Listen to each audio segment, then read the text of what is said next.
Bienvenidos a Conceptos Análisis. Vamos a hablar sobre el regreso a clases presenciales.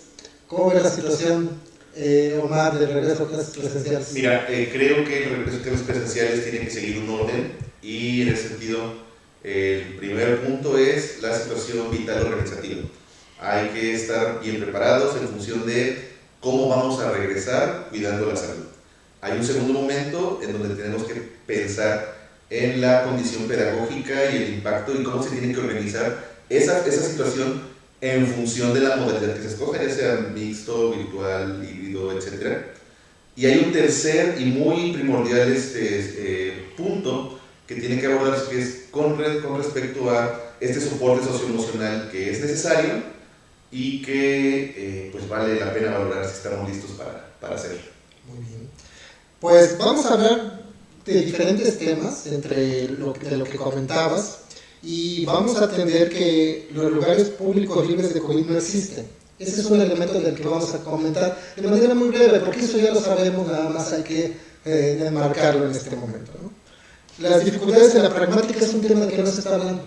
Nadie está hablando de las dificultades en pragmática que van a llegar los niños a tener ahora que regresemos a cualquier ambiente de aprendizaje del que se refiera.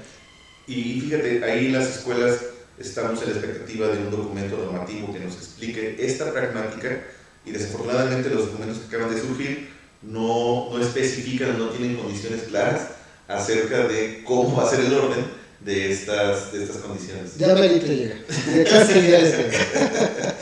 Bien, vamos a hablar no de cosas tan tristes como esperar a que lleguen los documentos normativos, sino que también vamos a hablar sobre la generación de un ambiente de seguridad y comprensión, un elemento del que se ha hablado mucho, pero que realmente no se ha aterrizado cómo se tendría que hacer y cuáles tendrían que ser las piezas que habría que mover.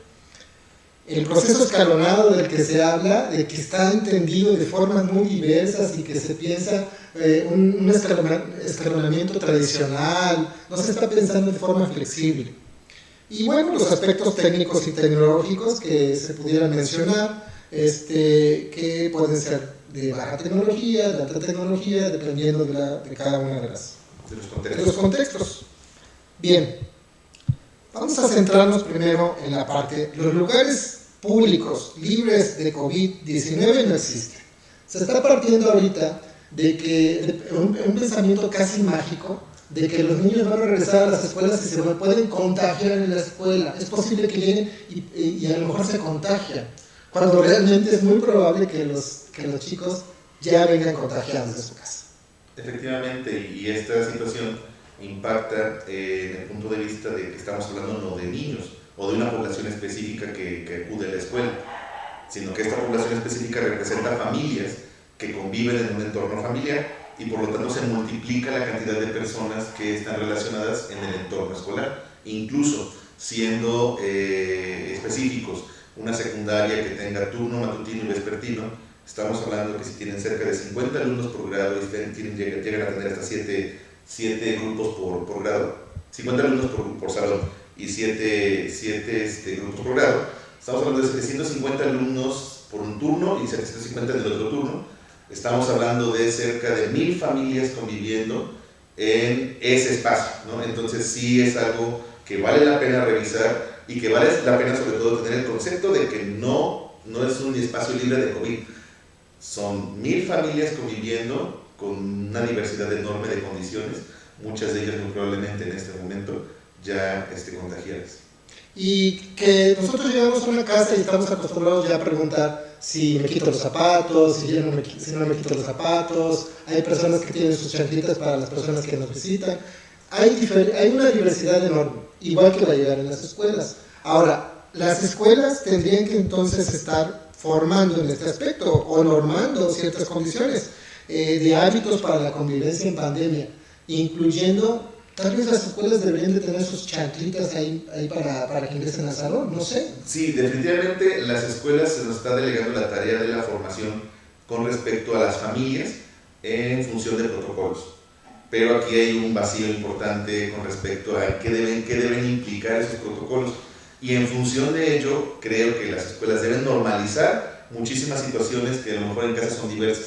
Es decir, esta situación de limpiarse los zapatos a la entrada, quitarse los zapatos a la entrada o únicamente pasar por un tapete sanitizante, debe ser regulado y normalizado, pero bajo un documento y en orden. Es decir, las escuelas no pueden aventarse a seguir medidas de manera espontánea, improvisada o no clara, si no tienen un orden en que seguir, y ahí es donde nos perdemos a veces los colectivos docentes. No tenemos la dirección de decir, ok, primero fíjate en tal momento de la jornada, luego observa la entrada de los alumnos, la jornada escolar, observa la asistencia al baño, que es un punto de contagio complejo porque estamos hablando de que toda la población va a acudir, toda la población de niños acudirá a un baño y toda la población de niñas acudirá a otro baño. Entonces, esos puntos, aunado a si va a haber algún receso o recreo, en qué modalidad, y la salida, son puntos neurálgicos de la jornada escolar que tienen que analizarse para definir protocolos que, pues si no garanticen el no contagio, sí limiten que tengamos un rebrote drástico en el próximo mes. Sí, el contagio se va a dar, o sea, de eso es definitivo. El contagio se va a dar, lo que tenemos que hacer es buscar que se minimicen, porque cuando se minimizan los números, pues baja el número de muertes, por ejemplo, que tal vez hay personas que no les interese mucho, pero creo que es un dato importante. Y bueno, pero estamos tocando unos puntos, pero quisiera regresar, perdón que te interrumpí, porque hay dos elementos que no mencionaste ahorita, el desayuno y las rutas para caminar, de movilización dentro de la escuela. ¿Cómo ves esas situaciones? Te digo, mira, curiosamente hay situaciones que tendrían que estar reglamentadas y bien definidas en un documento.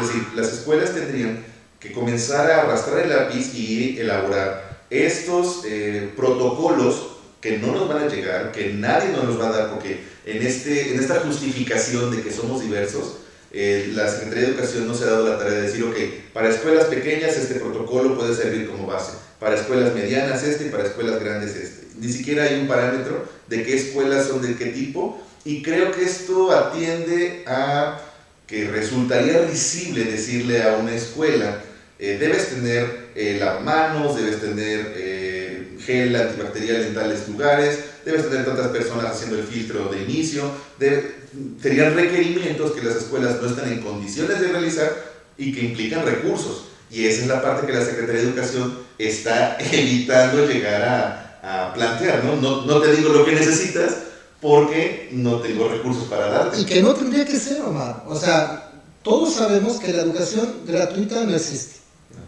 No existe nada gratuito. Se habla sobre la educación gratuita, pero la educación que tienen los niños, los jóvenes y adultos está pagada por alguien, sea por sus recursos propios cuando es en el ámbito particular, o de recursos públicos cuando es pública, pero realmente gratuita no es. La educación que se habla como gratuita, la pública en México, es carísima. Y aunarle a recursos que se requirieran sería un gasto enorme que el gobierno debería ser honesto, porque el gobierno y nosotros somos lo mismo, somos ciudadanos, deberíamos entender que no podemos desembolsar tanto. Nos tenemos que ajustar a algo, pero de forma organizada, de forma bien pensada y honesta, ¿no? Sí, sobre todo eso, ¿no? Yo creo que habría que reconocer, porque se hacen declaraciones por parte de las autoridades de manera al aire, improvisada, diciendo que estamos capacitados, que ya tenemos protocolos definidos, y eso es totalmente falso. Las escuelas en este momento, ojalá que aprovechen esta semana de Consejo Técnico Escolar que se avecina, para precisamente determinar, en caso de este retorno presencial, la posibilidad de establecer estos lineamientos y, si les da tiempo en esta semana, hacerlo. Pero si no están en condiciones de hacerlo, yo creo que a lo mejor tendrían que esperar a estar listos, porque precisamente es una responsabilidad atender a través de estos protocolos la salud y bienestar de los niños, de la infancia. Bien, para no ahondar demasiado en esta primera parte, porque al final la pusimos al principio porque hay que enmarcar, claro, pero realmente no es a lo que queremos llegar el día de hoy. Hay una situación que es que la escuela tendría que estar pensando de forma flexible y amplia los protocolos porque nada más estamos hablando de 1,5 metros de distancia, el gel en la entrada, el checar la temperatura. Hay que pensar en muchas más cosas. Sí, es complejo. Hay una lista de cotejo que precisamente el Instituto Mexicano del Seguro Social aplica a las grandes empresas, ¿no? Y se lo digo a las empresas, ¿por qué? Pues porque va a ser responsabilidad de las empresas cumplir con esta lista de cotejo.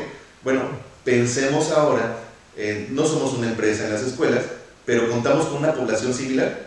Entonces, si logramos checar que en esta lista de cotejo estemos cumpliendo con estos requerimientos, esta lista de cotejo la pueden descargar de la página del Instituto Mexicano del Seguro Social, se llama lista de cotejo para empresas. Y bien, si nosotros logramos revisar a partir de esta guía estos momentos que son la entrada, el baño, la movilización, la salida, el receso, el espacio de comida, si es que habrá, y logramos observar que con recursos propios podemos realizar este proceso, adelante. Y entonces lo organizamos, lo planeamos, capacitamos a los padres de familia, que esa es una parte sumamente compleja porque implica formación y estandarización de situaciones que, como habíamos dicho al principio, son diversas, ¿no? En una casa lavan las cosas cuando se traen de fuera, en otra únicamente se les pasa un trapo, en otra no se lavan. Entonces, todos estos procesos tienen que estandarizarse para hacer comunidad. Y entonces la comunidad estará preparada para iniciar clases. A mí lo que me cuesta trabajo creer es que todo ese proceso se realice en una semana y que esa semana es esta que viene. Sí, porque los lineamientos, según apenas se publicaron, ¿no? Se publicaron el día viernes y precisamente lo que se esperaba era precisamente estos protocolos que no llegaron, no van a llegar y están... Tenemos mínimo 3 meses de retraso en los procesos. Sí, y hay que ser conscientes en función de eso. Hacer esto en una semana, o sea, no es de la noche a la mañana. Y tiene implicaciones todavía un poquito más de fondo. Vamos a regresar a eso cuando hablemos del proceso escalonado. Me gustaría que habláramos sobre las dificultades en la pragmática, porque eso nadie está hablando. Los niños van a llegar con una deprivación cultural y social importante. Sea un adolescente que ha pasado su primer grado de secundaria, por ejemplo, que es un cambio importante, todos lo sabemos, el cambio cultural en la parte de la secundaria lo ha pasado en casa. Todavía no está acostumbrado a la educación secundaria y va a entrar a un segundo año, ¿sí? O se perdió el proceso si va a entrar a un tercer año. Los niños de 3 años que van a entrar de 5 años a la primaria, estando en casa, ¿sí? Sí. Niños que hicieron 2 años de preescolar y los 2 años fueron de pandemia. Pues así ¿sí? es. Vamos a tener dificultades en la pragmática. Y esas dificultades en la pragmática deben ser entendidas y atendidas. Si llegamos a un espacio en el que la disciplina o la cordialidad sea un requisito por parte del maestro, y oye niño, ¿por qué no saludas? ¿Por qué te comportas de esa forma? Etcétera. ¿Por qué hablas así? ¿Por qué tienes dislalia? Estás en segundo grado de primaria. ¿O por qué estás hablando como español? ¿Sí? Pues es que me la pasé viendo videos, maestra, ¿no? Bueno, esos elementos de la pragmática, ¿sí? Que parecen chistosos, ¿no? Va a haber niños hablando como españoles, ¿eh? Sí, YouTube. Sí, el YouTube está invadiendo muchos lugares. Se debe de trabajar. Vamos a mencionar 2 elementos que se pueden trabajar para la pragmática. Uno son los pictogramas, que se utilizan mucho en la parte de autismo. El uso de pictogramas que pudieran funcionar también para niños pequeños, no alfabetizados también. Pero hay un recurso que es trascendental, que se ha ocupado durante, creo que miles de años, que son los títeres, ¿no? Debemos entender que los niños pequeños necesitan elementos concretos. Yo puedo platicar con un adolescente y buscar que reflexione sobre su conducta, por ejemplo, pero esos elementos metacognitivos un niño pequeño no los tiene y necesito trasladarlo a un objeto. Y estos títeres me permitirían generar acciones en las que se tenga uno que comportar de una u otra manera, pero de forma ficticia, de forma concreta, y así poder fomentar esta parte de la pragmática. Y estamos hablando de situaciones de fondo, es decir, un reto en el nivel primaria, por ejemplo, es acceder a la atención inicial del primer grado de primaria. Pero estamos hablando de alumnos cuya oralización ha sido pues interrumpida por la socialización que no tuvo lugar durante este proceso de preescolar. Entonces, la expectativa de que estos procesos se den de manera regular, como se venían dando, tenemos que modificarla en el esquema del personal docente, de preescolar, de primaria, de secundaria, porque son procesos que no se han consolidado y por lo tanto implican intervenciones previas para concluir esos procesos, ¿no? Es decir, no podemos arrancarnos a querer alfabetizar si previamente no tenemos algunas condiciones básicas del lenguaje, de socialización, y promover estos procesos implica cambios en tu pragmática, ¿no? Ya sea que intervengas en un modelo virtual, ya sea que intervengas en un modelo mixto, híbrido, etc., implica que tengas en conciencia esto para determinar las formas de intervención que vas a hacer y no quieras arrancarte con el programa y el libro de texto o el aprende en casa, que de repente arranca como si todos estuviéramos en el mismo nivel y dejando de fuera muchísimos procesos que no se han consolidado. Fíjate que a mí me encantó ver cómo había tantas dificultades en la pragmática en las clases en línea, porque estamos muy acostumbrados a la situación 1 a 1, la tradicional, y había situaciones en las que se pedía, por ejemplo, cierta interacción con los niños que no correspondía a un modelo virtual, que son costumbres que tenemos arraigadas de la parte tradicional. Este es un elemento muy importante que no lo vamos a poder abarcar aquí, nada más queremos mencionarlo porque es importante. Vamos a pasar al siguiente punto: la generación de un ambiente de seguridad y comprensión. Me mandaron este libro de Fabiola Cuevas que se llama Regreso a clases seguro, respetuoso y sin trauma. Lo vamos a dejar en un enlace ahí para que puedan acceder todos a este libro, y tiene elementos muy importantes. Habla sobre todos estos elementos traumáticos que ya van a traer nuestros niños, los que se van a generar dentro de la escuela al cambiar todas estas situaciones, todas estas interacciones y algunas intervenciones. Me gustó mucho una actividad que viene ahí de rodear un espacio que sea amplio, que pudiéramos quitarnos el cubrebocas sin hablar, sonreírnos entre nosotros, imitar al otro, tratar de una convivencia que permita la nueva normalidad. Pero el impacto que puede tener este tipo de actividades, que son muy convenientes y necesarias, debe ser tomado con mucho cuidado por parte de los profesionales de la educación, porque hay implicaciones de duelo complejas que los alumnos vivieron, están viviendo y no han concluido dichos procesos. Entonces, abrir de repente un espacio, un momento en el que haya que externar alguna situación de carácter emocional y surja una condición drástica, como el deceso de algún familiar directo, llámese la mamá, el papá, un hermano, por esa situación que estamos pasando y que dejamos de verlos durante muchísimo tiempo, lo cual aletarga precisamente el desarrollo de estos procesos de duelo o la conclusión de estos procesos de duelo. Entonces, es importante tener las herramientas, y creo que en este momento el personal docente regular de educación básica posiblemente tengamos nociones, pero atender o enfrentar una situación de duelo de esta magnitud va a resultar muy complejo. Bien, fíjate que aquí tenemos que entrar ya a un elemento que es la organización de un sistema completo, ¿sí? Nos está fallando la Secretaría de Educación Pública, ¿sí? Nos está fallando de forma grave, porque no puede ser flexible, no se flexibiliza. Hay cuestiones que obviamente no puede atender porque son particulares de cada escuela, pero de lo que voy a hablar es de lo siguiente. En el ámbito de educación especial hay una cantidad importante de psicólogos trabajando que no necesariamente están cubriendo una plaza de psicología.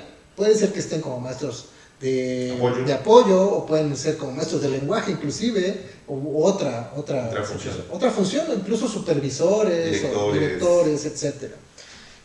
Son trascendentales ahorita, lo necesitamos ahorita. Sí. Lo necesitamos de entrada al ciclo escolar. Creo que los profesionales que necesitamos ahorita muy, muy fuertes de entrada son a los maestros de educación física y a los psicólogos. Los necesitamos mucho. Y en un trabajo mutuo, ¿no? En un trabajo coordinado, un trabajo acompañado, en el que si se abre algo como lo que tú mencionabas, haya alguien que lo pueda cerrar.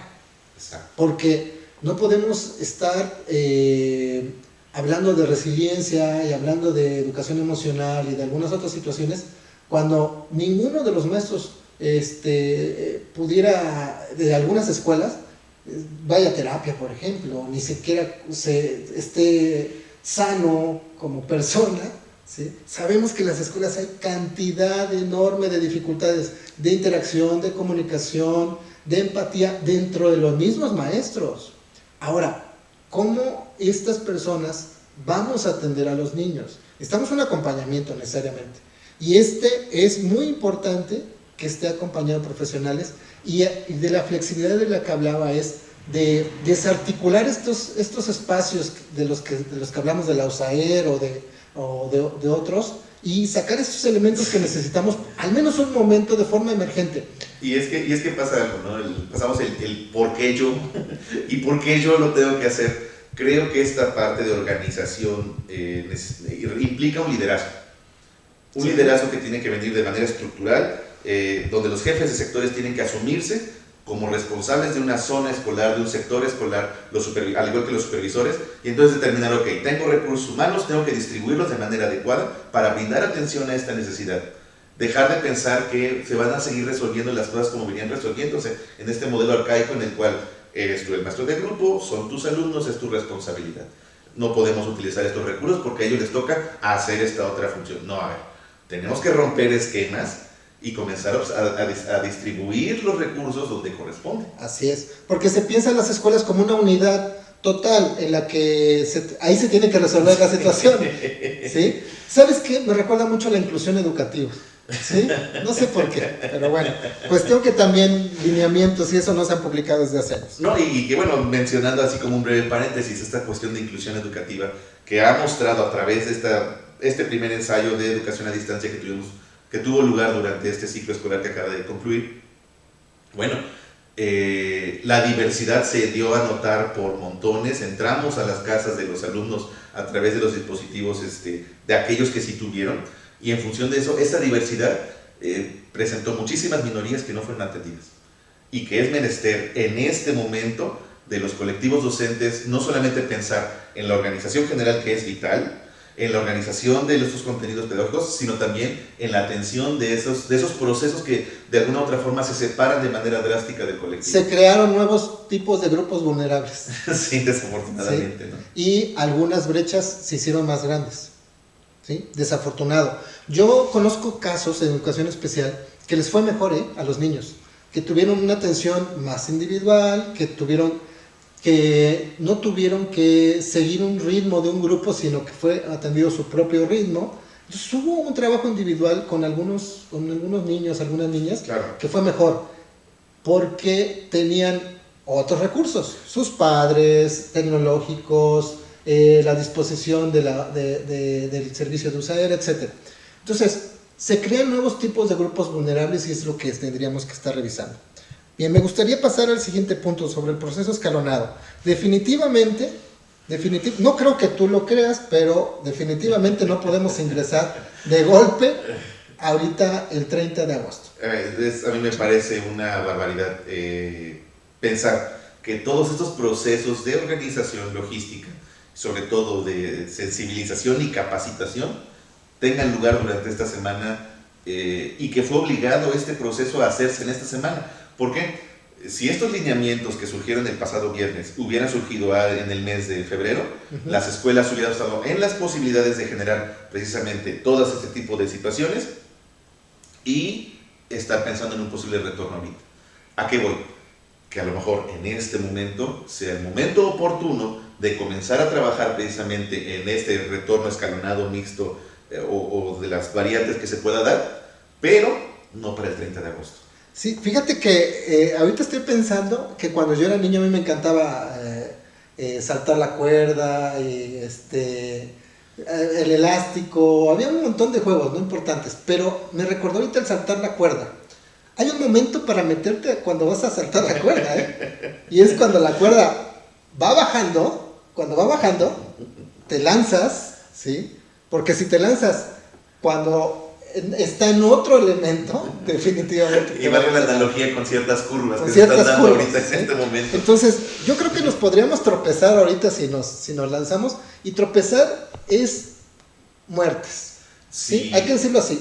son más de 1 millón, tan solo en el estado de Veracruz, más de 1 millón de estudiantes de preescolar y primaria, que si apelamos, obviamente toda la sociedad está apelando a que muchos padres van a decir sí va mi hijo y otros van a decir que no, ¿sí? Pero es una situación que no es, que es totalmente arbitraria y que va a ser a juicio de cada quien y que podría ser perjudicial para una escuela ser muy exitosa, porque si es exitosa, más niños van a llegar de forma presencial, ¿sí? Ese peligro se tiene también en esa parte. Ahora, este proceso escalonado del que estamos hablando, si nosotros estuviéramos hablando de una de un regreso que pudiera ser pensado para diciembre, enero, febrero, se tendría un mejor panorama, digamos. Yo entiendo y justifico el hecho de que no podemos prever en el desarrollo del virus y de los contagios, no podemos prever un panorama a 3 meses. Es decir, había un panorama en agosto del 2020, surge una variante que es la variante Delta, impacta drásticamente en nuestro país por diversos factores y no se puede prever que para agosto de 2021 pueda o no darse este retorno presencial. Sin embargo, nos estamos empecinando, ¿no?, en que tiene que hacerse el 30 de agosto. Yo creo que a lo mejor podríamos sentarnos con la cabeza fría y comenzar a planear un retorno bien estructurado. Y aquí vale la pena muchísimo como que darle la receta a los colectivos. O sea, ¿qué tienen que hacer los colectivos ahorita en este momento? Bueno, número 1, creo que tienen que pensar como comunidad escolar. No es lo que diga el director, no es lo que digan los maestros, no es lo que digan los padres, es lo que todos podamos observar. Y aquí llevan una responsabilidad muy fuerte los colectivos de los docentes. ¿Por qué? Porque si no le preguntamos a los padres de familia, estamos dejando de lado todo lo posible. ¿Qué va a pasar con aquellas escuelas que abran y estén esperando alumnos que no van a llegar? Pero aparte, a los padres se le consulta, pero la decisión no es de los padres. Eso tiene que ser muy claro, y es que es el problema. Queremos actuar en una falsa democracia cuando realmente las decisiones tienen que ser ejecutivas, ¿sí? Y no es por echar la bolita para arriba, pero hay ciertas decisiones que no puedes tomar tú y que no puedo tomar yo, y va a haber ciertas decisiones que yo tendría que decirles a los padres, ¿sabes qué? Perdón, pero esta decisión es mía. En cierta ocasión, atendiendo a un grupo vulnerable, me dijo una maestra, pero es que los padres dicen que se tiene que trabajar de esta forma, ¿sí? A lo que yo le dije a la maestra, con todo respeto para los padres, pero se tiene que trabajar tal como la ciencia nos está indicando. Estoy hablando del uso de la lengua de señas en una época en la que los padres querían la oralización directa. Y estás dando el clavo en un punto importante. No podemos estarnos peleando. No. O sea, no podemos llegar al conflicto de decir, padres sí quieren, maestros no quieren, maestros sí quieren, padres no quieren. No, tenemos que trabajar en conjunto. Y conjunto quiere decir, a ver, nosotros como profesionales nos estamos percatando de una situación, te sensibilizo a ti como padre, te permito que veas la razón por la que lo estoy haciendo y entonces nos ponemos de acuerdo. Exactamente. Pero ese proceso es lento, es paulatino, no se genera en una semana. Y no aparte, para el 30 de agosto. Y ese proceso necesita mucho acompañamiento. Voy a regresar a ese ejemplo porque me parece que con lo que dijiste queda todavía mejor ese ejemplo. Porque a los padres habría que decir, en ese momento se les tenía que decir, la oralización de sus niños se va a dar, o tal vez no se dé, no lo sé, pero les tengo que dar el sustento de por qué se va a dar, cómo se va a dar, y por qué tal vez en algunos casos no se dé. Y porque cómo la lengua de señas abonaría a eso. Esto sucede exactamente lo mismo. O sea, ¿necesitamos un regreso presencial? Sí. Y nosotros ahorita en esta conversación ni siquiera tenemos que hablar por qué se necesita un proceso presencial, porque se está diciendo por todos lados. Claro. Todas las mañanas hay gente que a nivel nacional dice por qué se tiene que regresar. Claro. ¿Sí? Todas las mañanas, nada más es cosa de prender la tele, no necesitan escucharlo de nosotros. Pero el cómo, ese es lo que hace falta hablar. Sí. Y es de lo que por eso estamos hablando de estos temas ahorita. El cómo, ese proceso escalonado y ese proceso que tiene que repensarse en un ambiente en el que hay una estructura que se tiene que romper. Sí, hay que pensar fuera del cuadro. No podemos seguir pensando en que vamos a regresar a el maestro de primero, trabajar con sus alumnos de primero y trabajar lo que diga el libro de texto de primer grado, ya sea virtual o ya sea en mixto o ya sea en híbrido. No podemos pensar que van a ser iguales las cosas. Mira, yo observé estructuras tan establecidas que se tenían que haber roto cuando pasamos al proceso virtual y que no se rompieron, que temo que ahora que se tenga que regresar, no haya esa flexibilidad para entender que son procesos nuevos, no regresar a como estábamos. Por decirte un ejemplo, observaba que algunas escuelas particulares tenían dificultades para mantener a sus alumnos y por lo tanto perdían alumnos, pero no tuvieron la idea de organizarse entre mismas escuelas particulares para que sea un solo maestro que tuviera, en lugar de tener a 3 niños nada más que se habían ido, se me fueron 7, se fue la matrícula, juntarme con otra escuela, hacer grupos interescuelas.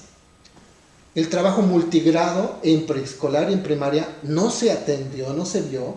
El trabajo por procesos, no se entendió que el proceso virtual ya no es de grupitos y de salones. Y de diversificar, ¿no? De diversificar las formas, de diversificar los objetivos incluso de las sesiones, ¿no? El trabajar el aula invertida en el hecho de que no te tengo que ver toda la jornada, puedo verte en espacios determinados para trabajar ciertos aspectos, o al revés, puedo verte toda la jornada, pero con diferentes formas que dictarte o pedirte que hagas ciertas actividades en el cuaderno, y trabajar otras formas de interacción. Y esto no se ha aterrizado. Es decir, curiosamente los colectivos difícilmente tienen una organización de la situación vital y todavía de fondo esta condición pedagógica, ¿no? Pedagógica fuerte, que es un trabajo que tiene que realizarse y que no se está analizando. Las guías nos están invitando ahorita a analizar cuánto sacaron en español, cuánto saben de matemáticas y en función de eso establecer un plan. Pero creo que tiene que ampliarse y pensar afuera de la caja. Fíjate que yo, hasta que estudié en la escuela normal, yo tenía la idea de que en todas las primarias, en quinto y sexto grado, había maestros por curso, por asignatura de aquellas épocas. Porque yo tenía mi maestra de ciencias naturales, la maestra de sociales, la maestra de español, la maestra de matemáticas. Yo no entendía que esa fue una organización de la escuela donde yo estudié. Y debe haber costado mucho trabajo porque no es común y menos en aquella época. Ese tipo de flexibilidad que era en un ambiente tradicional, en el mismo ambiente tradicional no se da comúnmente. Y es que tenemos que pensar precisamente que esta situación se dio por una necesidad organizativa, y yo creo que ante una necesidad de los grupos de poder diversificar el trabajo, mejor especializar al docente y sobre todo brindar mejor servicio sin la necesidad de sobrecargar a un solo docente. Es decir, un docente se prepara en matemáticas, entonces mejor se prepara, se especializa y atiende a 4 grupos. O mira, ahí te va una. Un docente se especializa en educación virtual o en línea, ¿sí? Y atiende multigrado, ¿sí? Y atiende las minorías. ¿Cómo? Y otros atienden las minorías, otro atiende la enseñanza de la lectoescritura, ¿sí? En un modelo que pudiera ser mixto. O sea, podemos partir la escuela ahorita como queramos. Y utilizar los recursos humanos que se tienen en la escuela, ¿no? Sí, fíjate que se habla mucho del modelo híbrido, ¿sí?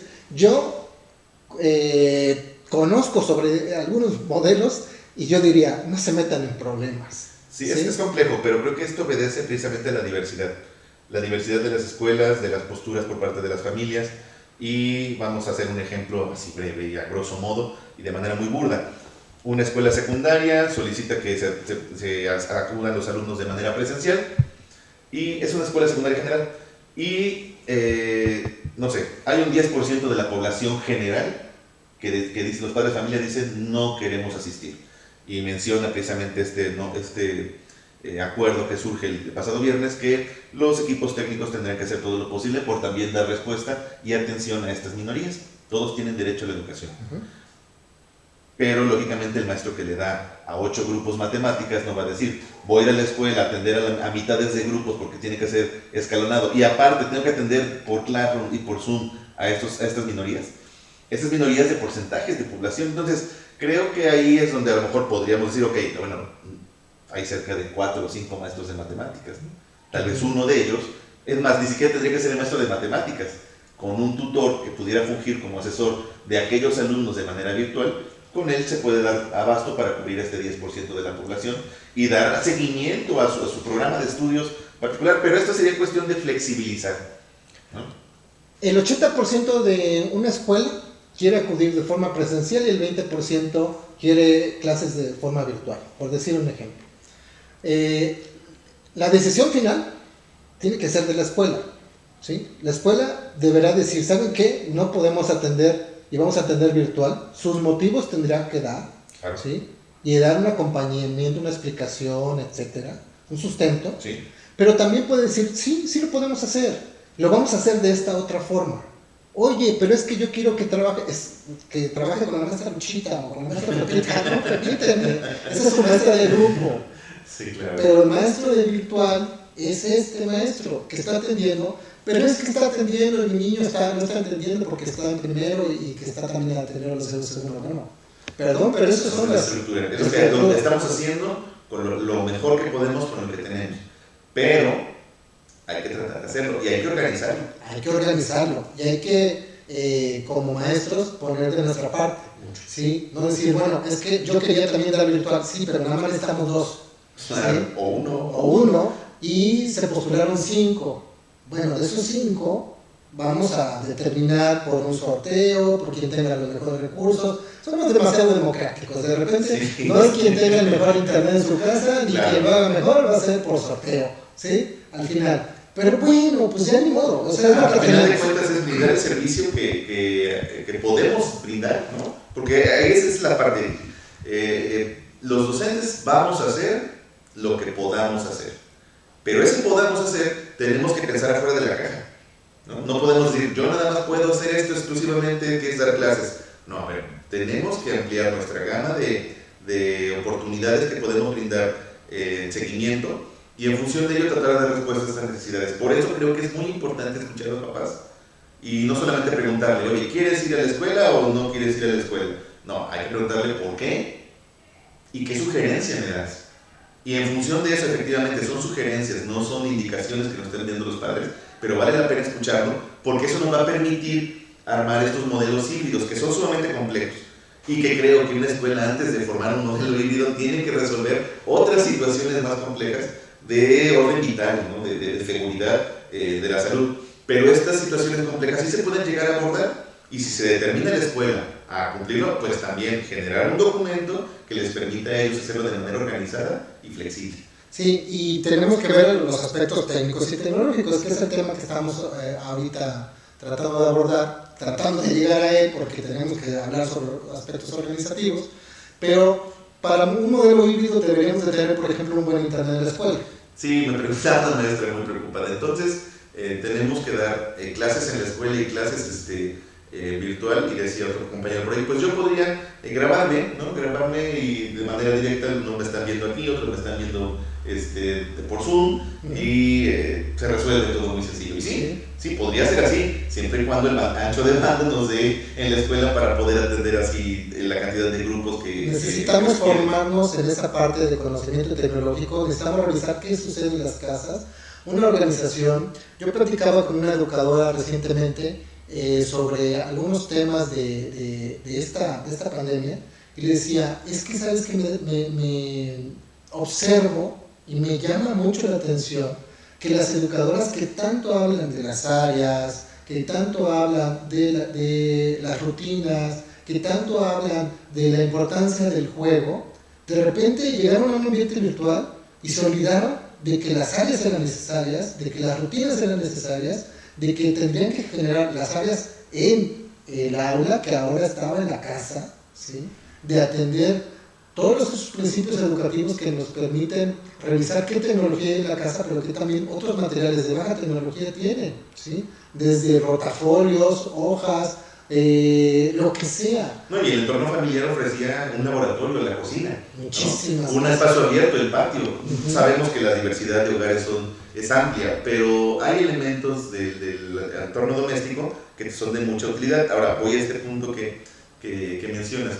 Es complejo pensar en cómo voy a pasar de un esquema presencial que tenía en febrero de 2020 a un esquema virtual que tuve que realizar durante el ciclo escolar 2020-2021 a una condición híbrida, ¿no? Sí. Y ese proceso tiene que darse de manera organizada, no en una semana lo vas a lograr. De organizada y pensada en tu propia escuela. Sí. Fíjate que ahorita va a brincar el que diga, es que yo trabajo en una comunidad bien alejada, está súper alejada, no hay ni siquiera electricidad, no hay no sé qué, no sé cuánto. ¿Sabes qué, maestro? Tú te tienes que regresar a tu escuela, claro. Porque la burbuja de la pandemia no tiene ningún sentido en tu escuela. Tú tendrías que estar dando clases presenciales. Sí, efectivamente, pero con ciertos protocolos. Con ciertos protocolos, Omar. Prácticamente para él. Para ti, para que tú no vayas a hacer contagiar sí. a ellos, ¿no? Sí. Pero la situación es esta. De repente, cuando hablamos de tecnología, empieza el pobrecito que dice, es que yo no tengo esto, es que a mí me falta esto, me falta el otro. Siempre ha pasado. Yo he hablado de tecnología desde que estaba en la escuela, desde la normal, hace más de 20 años que estoy hablando sobre estos temas de tecnología. Pero ya llevas más de 20 años de servicio. No de servicio, pero de la normal sí. Ah, bueno, ok. De la normal sí. No, de servicio tengo menos porque me he dado mis sabáticos y tú sabes, hay que llevárselas. Ok. Hay que estresarse. Perdón, te interrumpí. Sí. Decías de la tecnología. Del uso de la tecnología, lo que me refiero es que de repente aparece alguien, el pesimista, ¿sí? La tecnología no es necesariamente la computadora, o sea, puedes utilizar lo que esté a tu alcance. Sí, el chiste es buscar la forma. Hay dispositivos que ya son versiones viejas de Android y que soportan otras plataformas que no son habituales o comunes, que son antiguas. Skype, por ejemplo, ¿no? Que son de baja resolución o que tienen menor cantidad de datos que desgastan y pues son útiles. O ahí está el WhatsApp, que es una aplicación muy sencilla y que la mayoría de los dispositivos la soportan. O tenemos también otro tipo de situaciones diversas, o sea... En Teocel ocupa la radio todavía, la ocupa Educación Especial, tienen su programa. Y puedes hacer una retroalimentación a través de un buzón, que implica ciertas medidas y ciertas condiciones de organización muy, muy pertinentes, pero que sí se puede dar. Aquí lo que vale la pena es valorar qué tienes para saber qué vas a hacer, pero aterrizarlo. Y no olvidarse que existe el lápiz y el papel también. Sí. ¿Sí? Yo, cuando trabajaba yo en Jicoviejo, ¿sí? Pues obviamente las condiciones eran muy diferentes, pero yo tenía una oportunidad enorme ahí, que era un espacio amplio en el patio, que podíamos pintar con palitos. Ocupaba yo una pirinola, ¿sí? Para trabajar la lengua de señas con mis niños. Cuando caía el uno, pues hacíamos la seña del uno, toma todo. Estábamos aprendiendo lengua de señas con una pirinola, porque era lo que había ahí, ¿no? Hay que adecuarse a eso. Es que cuando hablemos de aspectos técnicos y tecnológicos, 1, conocerlos, 2, dominarlos, 3, evaluarlos y aprovecharlos, ¿no? Sí, el entorno precisamente implica que este proceso de análisis de toda esta información que estamos comentando de manera drástica y a lo mejor de manera no tan ordenada, bueno, precisamente las escuelas tienen que toda esta información darle orden y generar un plan de intervención que brinde todo esto, ¿no? Que brinde seguridad, que brinde atención, que brinde diversidad y que llegue incluso a hacer un soporte emocional y hacer eso y construir eso en esta semana de consejo técnico. Cuando hay una guía que no te dice nada al respecto, cuando hay una guía que te pide que hagas otro tipo de trabajos, cuando hay una autoridad que te está mandando como el borras, dijeran vulgarmente, ¿no? a tratar de resolver esto, creo que los colectivos tendríamos que centrarnos en tratar de resolver esta situación compleja y asumir que si no nos es posible hacerlo en esta semana, no urge hacerlo el 30. O sea, no urge que sea para el 30, puede ser para el 3 de septiembre, puede ser para el 18 de septiembre, puede ser para octubre. Plantemos como comunidad escolar y estemos en el mismo canal con los padres de familia para ganar este juego mediático que está siendo terrible y poder pues hacer que las mañaneras y las declaraciones que se generan ahí en los medios pues no impacten de manera negativa y no se entienda que los maestros estamos flojos o que no queremos regresar. O también esta parte de este juego político que tú mencionaste ahorita, yo no lo mencioné, perdón, fue Omar, yo estoy hablando del tema porque él lo tocó, A mí no me gusta hablar de esos temas, yo soy muy respetuoso de la autoridad. Pero hay una parte de este juego, no es cierto, aquí vamos a ser anárquicos y vamos a tirarle a todo el mundo. Pero ya me inventé ahí una palabra, perdón. Pero en este cierre, a lo que quiero ir es a lo siguiente. Podemos darle juego a los políticos. ¿Sabes qué? Tú prometiste que se regresa a clases presenciales en todas las escuelas. Que todas las escuelas regresen a clases presenciales con 2 niños. ¿Qué va a pasar? ¿Sí? Fracasamos, ¿no? Pues no, o sea, se cumplió. Claro, o sea, lo que sí, tú dijiste, se cumplió, ¿no? Pero ¿a qué costo, no? O Sí. sea, sí, sería ponerse en la misma canal de necedad, ¿no? Sí. ¿Sabes qué? Mira, sí te lo voy a cumplir. Es que, ¿sabes qué? Porque van a llegar los formatos, Omar. Claro. Van a llegar los formatos. Y de repente algunas Y van a autoridades decir, de mediano nivel, ¿no? También, oye, ¿por qué no has regresado? Ah, Oye, sí. ¿por qué no tienes? Pásame tu lista de asistencia. Ese control que a veces las autoridades de mediano nivel comienzan a ejercer porque a ellos los están presionando con que entreguen ciertos reportes o ciertas condiciones que en este momento son totalmente injustificadas, sobre todo si estas mismas autoridades no están cumpliendo con su función de asesorar correctamente a los colectivos para que lleguen a este retorno organizado. Entonces, bueno, va a llegar esto, va a pasar. Te mediste al hablar de las autoridades de medio nivel, porque dijiste que porque la están presionando, pero muchas veces estas autoridades de medio nivel son como la vendedora que se siente la dueña de la tienda. ¿Sí? Aunque no le estén diciendo nada arriba, no, hombre, se pone con sus moños, pero sabroso, ¿no? Y muchas autoridades de medio nivel son como la vendedora de la parisina. O sea, ni siquiera son así, que tú digas de Liverpool, ¿no? Que te atiende con una sonrisa. Una sonrisa, golazo que me acabo de aventar. Bueno, perdón a nuestros demás patrocinadores. Ya ahí dimos un patrocinio gratis, pero bueno. Bien, Omar, pues me dio mucho gusto platicar contigo sobre este tema. Y que sea el principio de este programa de conceptos. Mi nombre es David Torres. Omar Cadena. Y muchas gracias. Espero que les haya servido de algo y que pues al menos una sonrisa les pudimos sacar. Buen día.